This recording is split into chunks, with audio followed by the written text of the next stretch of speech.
വർഷം 2021 കേരള നിയമസഭാ തെരഞ്ഞെടുപ്പ് ഫലം പുറത്തുവരുന്നു. ചരിത്രത്തിൽ ആദ്യമായി ഒരു ഭരണ തുടർച്ച. UDF ക്യാമ്പുകളിൽ കനത്ത നിശബ്ദത. പരാജയത്തിന്റെ കൈപ്പേറിയ ഓർമ്മകളിൽ ഇനിയൊരു തിരിച്ചുവരവ് സാധ്യമാണോ എന്ന് സ്വന്തം അണികൾ പോലും സംശയിച്ച നിമിഷങ്ങൾ. ആ ഇരുട്ടിലേക്കാണ് ഒരു പുതിയ വെളിച്ചം കടന്നു വന്നത്. പ്രതിപക്ഷ നേതാവ് എന്ന കനത്ത ഉത്തരവാദിത്തം ഏറ്റെടുക്കുമ്പോൾ അദ്ദേഹത്തിന് മുൻപിൽ വലിയൊരു പർവ്വതമുണ്ടായിരുന്നു. തകർന്നടിഞ്ഞ ആത്മവീര്യം വീണ്ടെടുക്കുക, ചിതറിക്കിടക്കുന്ന അണികളെ ഒരുമിപ്പിക്കുക, വസ്തുതകൾ കൊണ്ട് ഭരണപക്ഷത്തെ നേരിടുക. ചിലർ കരുതി അതൊരു താൽക്കാലിക തസ്തിക മാത്രമാണെന്ന്. എന്നാൽ VD സതീശൻ ഒരു പുതിയ ശൈലി വെട്ടിത്തുറന്നു.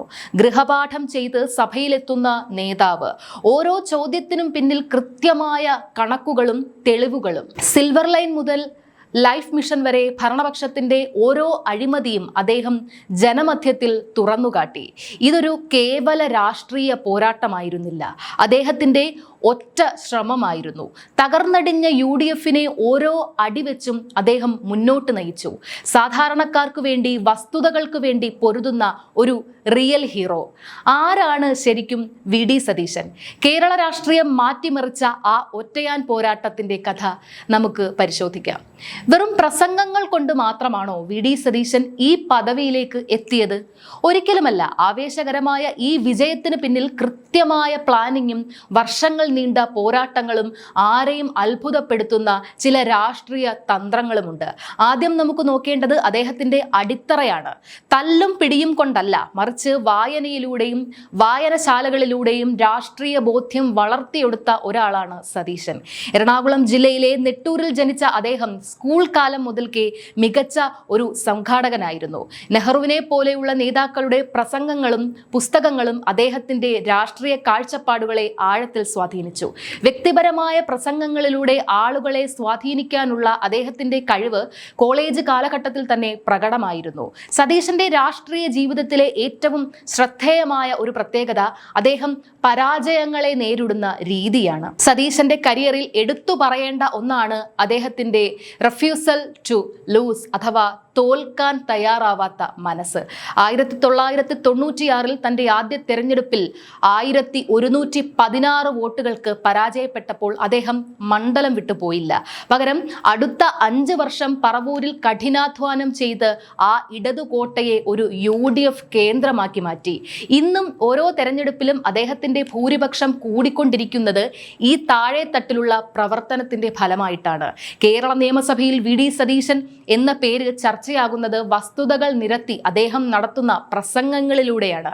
നിയമസഭയിൽ കണക്കുകൾ കൊണ്ട് ഭരണപക്ഷത്തെ വിറപ്പിച്ച ആ പഴയ ലോട്ടറി വിവാദവും തോമസ് ഐസക്കുമായുള്ള ഡിബേറ്റും നമുക്ക് പരിശോധിക്കാം. 2010 ലോട്ടറി വിവാദത്തിൽ അന്നത്തെ ധനമന്ത്രിയും പ്രഗത്ഭനായ സാമ്പത്തിക വിദഗ്ധനുമായ ഡോക്ടർ തോമസ് ഐസക്കുമായി സതീശൻ നടത്തിയ സംവാദം കേരള രാഷ്ട്രീയത്തിലെ ചരിത്ര നിമിഷമാണ്.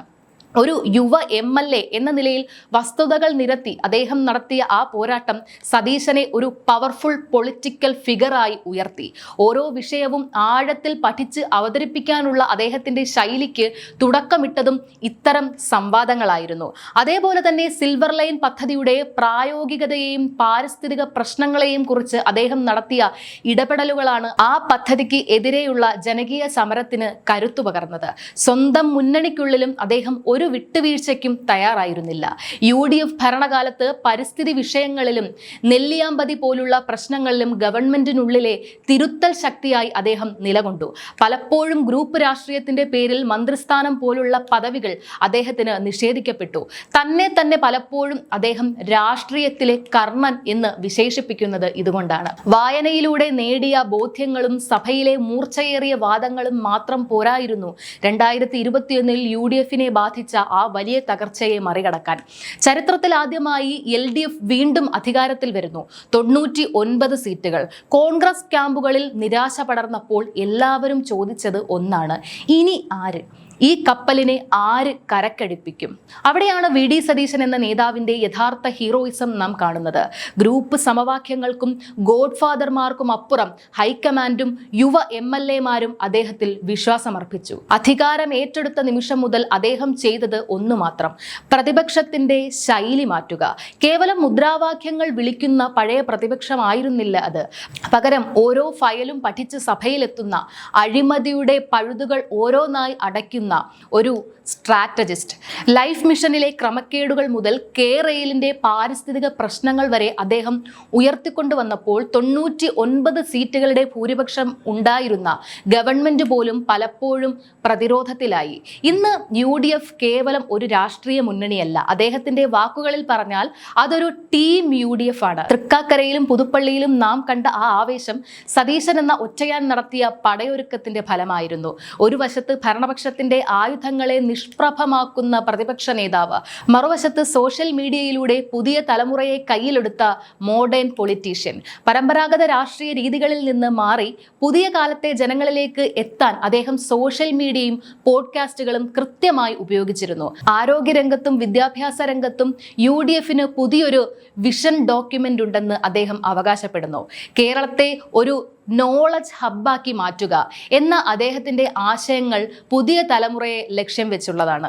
കേരള രാഷ്ട്രീയത്തിന്റെ ചരിത്രം തിരുത്തിക്കുറിക്കപ്പെട്ട നിമിഷം 102 സീറ്റുകൾ നേടി UDF അധികാരത്തിലേക്ക് തിരിച്ചെത്തുമ്പോൾ ഇത് കേവലം ഒരു മുന്നണിയുടെ വിജയമല്ല, മറിച്ച് അസാധ്യമെന്ന് പലരും കരുതിയ ഒരു ലക്ഷ്യത്തിലേക്ക് UDF-നെ കൈപിടിച്ച് നയിച്ച വി ഡി സതീശൻ എന്ന ഒറ്റയാന്റെ നിശ്ചയദാർഢ്യത്തിന്റെ വിജയമാണ്. 2021 തകർച്ചയിൽ നിന്ന് ഈ 102 എന്ന മാന്ത്രിക സംഖ്യയിലേക്ക് ദൂരമേറെയായിരുന്നു. പക്ഷേ ആ ദൂരം അദ്ദേഹം അളന്നത് കൃത്യമായ ഗൃഹപാഠം കൊണ്ടും വിട്ടുവീഴ്ചയില്ലാത്ത പോരാട്ട വീര്യം കൊണ്ടുമാണ്. ഗ്രൂപ്പ് സമവാക്യങ്ങളെക്കാൾ ജനങ്ങളുടെ പ്രശ്നങ്ങൾക്ക് അദ്ദേഹം മുൻഗണന നൽകി. നിയമസഭയിൽ അദ്ദേഹം തൊടുത്തുവിട്ട ഓരോ ചോദ്യവും, പുറത്ത് അദ്ദേഹം നയിച്ച ഓരോ സമരവും ഈ മഹാവിജയത്തിലേക്കുള്ള ചവിട്ടുപടികളായിരുന്നു. ജയിച്ചില്ലെങ്കിൽ രാഷ്ട്രീയ വനവാസം എന്ന് അദ്ദേഹം പ്രഖ്യാപിക്കുമ്പോൾ പലരും പരിഹസിച്ചു. എന്നാൽ ഇന്ന് കേരളം സാക്ഷ്യം വഹിക്കുന്നത് ആ വാക്കിന്റെ കരുത്താണ്. താൻ വിശ്വസിക്കുന്ന രാഷ്ട്രീയത്തിന് വേണ്ടി ഏതറ്റം വരെയും പോകാൻ തയ്യാറായ ഒരു നേതാവിന് കാലം കാത്തുവെച്ച കാവ്യനീതിയാണ്. ഗ്രൂപ്പുകൾക്കും വ്യക്തിപരമായ താല്പര്യങ്ങൾക്കും അപ്പുറം UDF-നെ ഒരു വിജയിക്കുന്ന ടീം ആക്കി മാറ്റുന്നതിൽ സതീശൻ വഹിച്ച പങ്ക് സമാനതകളില്ലാത്തതാണ്. അതെ, 2026 ഈ ഉജ്ജ്വല വിജയത്തിന്റെ ക്രെഡിറ്റ് കേരളം ഒരൊറ്റ പേരിൽ അടയാളപ്പെടുത്തുന്നു: വി ഡി സതീശൻ. വായനയിലൂടെ വളർന്ന് പോരാട്ടങ്ങളിലൂടെ കരുത്താർജിച്ച് ഇന്ന് കേരളത്തിന്റെ അമരക്കാരനായി മാറിയ റിയൽ ഹീറോ. നമുക്ക് അദ്ദേഹത്തിനായി കൈയടിക്കാം.